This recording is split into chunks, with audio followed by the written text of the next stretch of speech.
महाराज दशरथ ने पुत्र का मेष्टि यज्ञ बिना किसी विघ्न बाधा के पूरा कर लिया। यज्ञ कुंड से अग्निदेव खीर का पात्र ले प्रकट हुए और उन्होंने ये पात्र राजा दशरथ को प्रदान किया। दशरथ ने ये खीर आधी आधी कौशल्या और कैकेयी में बांट दी। राजा दशरथ के 3 रानियों थीं, कौशल्या, कैकेयी और सुमित्रा। कौशल्या और कैकेयी ने अपने अपने हिस्से से थोड़ी खीर सुमित्रा को भी दी। चौत्र शुक्ल नवमी के दिन कौशल्या के गर्भ से विष्णु नील मेघ कांति के साथ श्रीराम के रूप में अवतरित हुए। कैकेयी के गर्भ से विष्णु के शंख और पद्म के अंश लेकर भरत प्रकट हुए। शेषनाग का अंश लेकर स्वर्णिम वर्ण के लक्ष्मण तथा विष्णु के चक्र और गदा के अंश से मानिक कांति वाले शत्रुघ्न सुमित्रा के गर्भ से पैदा हुए। चौत्र शुक्ल नवमी को कौशल राज्य भर में रामनवमी के रूप में आनंदोत्सव मनाया गया। इतने में तीसरा चौत्र आ पड़ा। अयोध्या नगर में चक्रवर्ती दशरथ के ज्येष्ठ पुत्र का जन्मदिन बड़ी धूमधाम से मनाया गया। चौत्र पूर्णिमा की दुधिया चांदनी रात में दशरथ अपने महल में अपनी रानियों, चारों पुत्रों, मंत्री सुमंत्र, राजबंधुओं तथा अंतरंग सखा भद्र के साथ मिष्टान भोज करने लगे। कौशल्या राम को गोद में लिए चंद्रमा को दिखाते हुए खिलाने लगी। राम चांद को लेने की जिद करने लगे और उसके लिए रोने लगे। उन्हें कई प्रकार से मनाया गया, फिर भी उन्होंने रोना बंद नहीं किया। इस पर सुमंत्र ने एक आईना मंगवाया और उसमें चांद का बिंब दिखाया। तब राम प्रसन्नता के मारे उस आईने में चंद्र तथा अपने को देखते हुए रामचंद्र कहकर अपने नन्हे हाथों से तालियां बजाने लगे।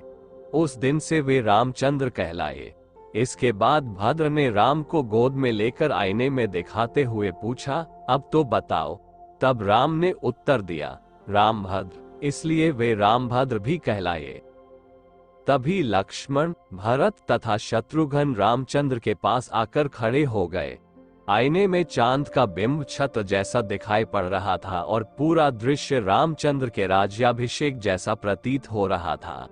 दशरथ के आनंद की कोई सीमा न रही। तीनों माताएं फूली न समाई। राजकुमार धीरे धीरे बढ़ने लगे। लक्ष्मण छाया की भांति सदा रामचंद्र के पीछे लगे रहते। उनके पीछे पीछे भरत और शत्रुघ्न जुड़वे भाई के समान एक साथ खेलते हुए चलते। वैसे वे 4 भाई थे, पर वे सब मिलकर एक संपूर्ण रूप में दिखाई देते थे। चारों राजकुमारों ने ब्रह्मर्षि वशिष्ठ से सारी विद्याएं सीख ली। रामचंद्र जी ने छोटी अवस्था में ही समस्त शास्त्र, वेद, वेदांग, धर्मसूत्र, योग रहस्य आदि का ज्ञान प्राप्त कर लिया। वशिष्ठ ने एक दिन रामचंद्र को समझाते हुए कहा, रामचंद्र, तुम्हारे वंश का मूल पुरुष सूर्य है। तुम रविराम हो, इक्ष्वाकु वंश के सिरमौर। तुम्हारे परदादा महात्मा रघु बड़े यशस्वी थे। तुम रघुकुल के चंद्रा हो, रघुराम हो। महर्षि सूत नैमिषारण्य के मुनियों को जब रामचंद्र का प्रसंग सुना रहे थे तो मुनियों ने इनके पूर्वजों का इतिहास विस्तार से जानना चाहा। तब महर्षि सूत उन्हें इस प्रकार सुनाने लगे, महाकल्प के प्रारंभ में विवस्वत नाम से द्युतिमान हुए सूर्य के पुत्र वैवस्वत मनु हुए। वैवस्वत मनु के इक्ष्वाकु आदि 10 पुत्र हुए। वे सब महान चक्रवर्ती हुए और उन सब ने इस पृथ्वी पर हजारों वर्षों तक राज्य किया। इक्ष्वाकु वंश में दिलीप और रघु बड़े ही प्रतापी, धर्मात्म चक्रवर्ती के रूप में यशस्वी हुए। महाराजा दिलीप ने संतान प्राप्ति के लिए अपने कुल गुरु वशिष्ठ की सलाह मांगी। उनके आदेशानुसार राजा कामधेनु की अंश नंदिनी की बड़ी श्रद्धा भक्ति के साथ सेवा अर्चना करने लगे। एक दिन महाराजा दिलीप नंदिनी को जंगल में चरा रहे थे। नंदिनी चरते चरते एक गुफा में चली गई। उस गुफा में एक सिंह था। उस सिंह ने नंदिनी को पकड़ लिया। दिलीप ने सिंह पर बाण चलाना चाहा, किंतु उनका हाथ रुक गया। सिंह ने कहा, हे राजन, ये गाय मेरे लिए आहार बनकर आए है। आपका मुझे मारना अधर्म होगा, इसीलिए आपके हाथ रुक गए। इस पर दिलीप ने कहा, तुम नंदिनी के बदले मुझे खा लो, किंतु इसे छोड़ दो। राजा के मुख से यह उत्तर पाकर सिंह अदृश्य हो गया। नंदिनी राजा दिलीप की भक्ति पर प्रसन्न होकर बोली, महाराज, मैंने ही माया से आपको ये दृश्य दिखाया है। मैं आपकी भक्ति की परीक्षा ले रही थी, आप उस परीक्षा में सफल निकले। नंदिनी ने राजा को संतान प्राप्ति का वरदान दिया। महाराजा दिलीप के पुत्र महाराजा रघु हुए। ये दानवीर के रूप में विख्यात हुए। एक बार एक तपस्वी राजा के अतिथि बनकर आए। उनके मन की कामना को भांपकर राजा अपनी रानी को उस तपस्वी के आश्रम में छोड़ आए। तपस्वी ने अपनी गलती मानकर बड़ा पश्चाताप किया और भक्तिपूर्वक रानी के चरण स्पर्श कर राजमहल में भिजवा दिया। महाराजा रघु ने एक बार दान में दी हुई चीज को वापस लेने से इनकार कर दिया। इस पर रानी ने राजा से निवेदन किया कि इससे अच्छा ये है कि आप मेरा सिर काट लें। इस पर रघु ने सचमुच रानी का सिर काटने के लिए तलवार चला दी, किंतु ये क्या, तलवार सिर से स्पर्श करते ही फूल बनकर बिखर गई। देवताओं ने उस राज दंपति की निष्ठा और कर्तव्य परायणता पर प्रसन्न होकर उन पर फूलों की वृष्टि की। महाराजा रघु ने अपनी सारी संपत्ति दान कर दी और जब धन न रहा तब कुबेर के पास गए। कुबेर ने आदरपूर्वक उनका स्वागत किया और उनकी इच्छा के अनुसार धन देकर विदा किया। रघु ने सारा धन याचकों में बांट दिया। महाराजा रघु के पुत्र थे अज। महाराजा अज बड़े शूर, वीर और पराक्रमी थे। एक बार स्वयंवर में भोजराज की पुत्री इंदुमती ने उन्हें वर लिया। राजा अज इंदुमती को साथ लेकर चल पड़े। एक दिन राजा अज इंदुमती के साथ उद्यान में घूम रहे थे। तभी आकाश मार्ग से नारद जी जा रहे थे।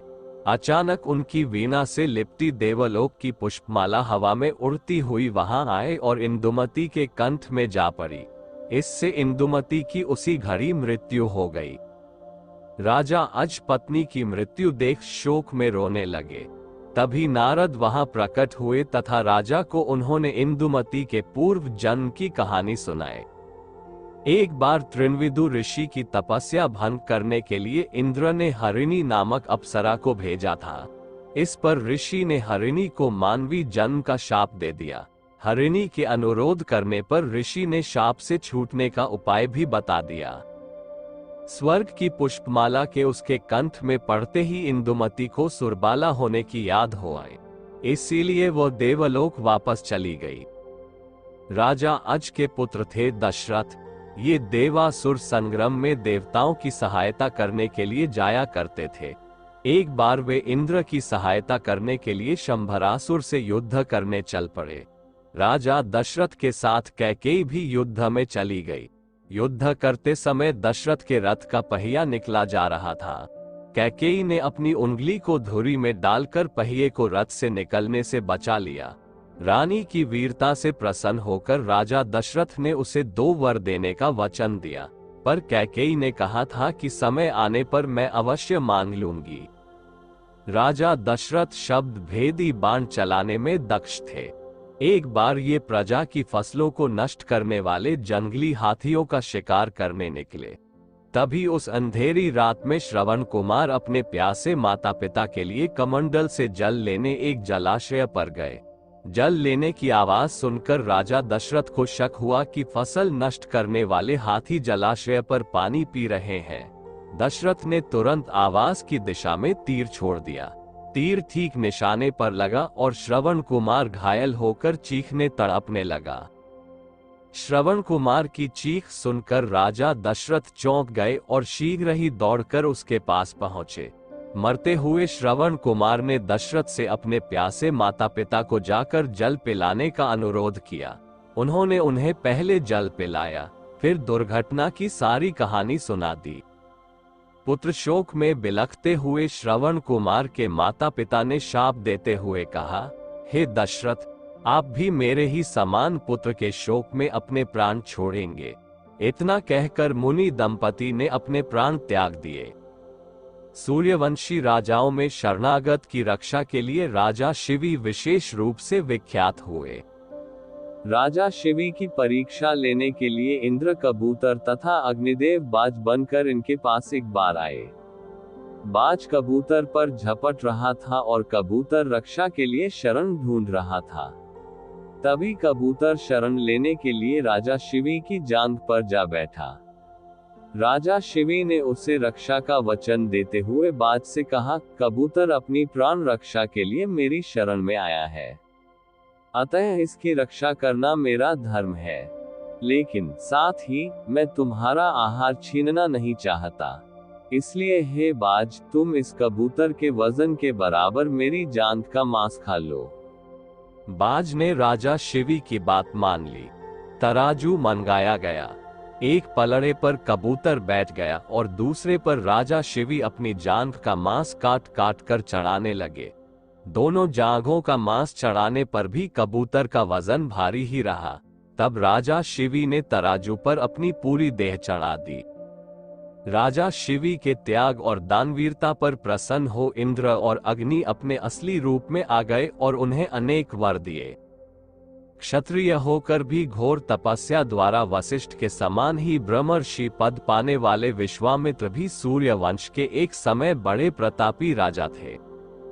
इसी वंश में महान राजर्षि परम विष्णु भक्त राजा अम्बरीश हुए। लक्ष्मी स्वयं इनके घर में इनकी पुत्री के रूप में अवतरित हुई। इनका नाम पड़ा श्रीमती।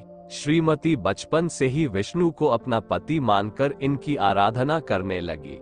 अपने मोहक रूप और सौंदर्य के लिए वह तीनों लोकों में प्रसिद्ध थी। श्रीमती का जन्म एक विशेष उद्देश्य को लेकर हुआ था। देवर्षि नारद को एक बार यह गर्व हो गया कि मैं मोह माया से परे हूं, मुझ पर इसका कोई प्रभाव नहीं पड़ सकता। एक बार नारद ने अपने इस गर्व की चर्चा पर्वत नामक एक ऋषि से भी की। एक बार घूमते घूमते नारद और पर्वत दोनों ऋषि राजा अम्बरीश के यहाँ पधारे। राजा ने उनका यथोचित आदर सत्कार किया और अपनी पुत्री श्रीमती को आशीर्वाद देने की प्रार्थना की। जब श्रीमती ने आशीर्वाद लेने के लिए दोनों ऋषियों को प्रणाम किया, तभी उन दोनों पर विष्णु की माया छा गई।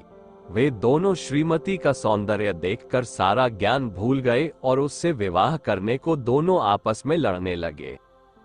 राजा अम्बरीश को ऋषियों के इस व्यवहार पर बड़ा आश्चर्य और दुख हुआ। श्रीमती के अनुरोध पर अम्बरीश ने उसके विवाह के लिए स्वयंवर की घोषणा कर दी।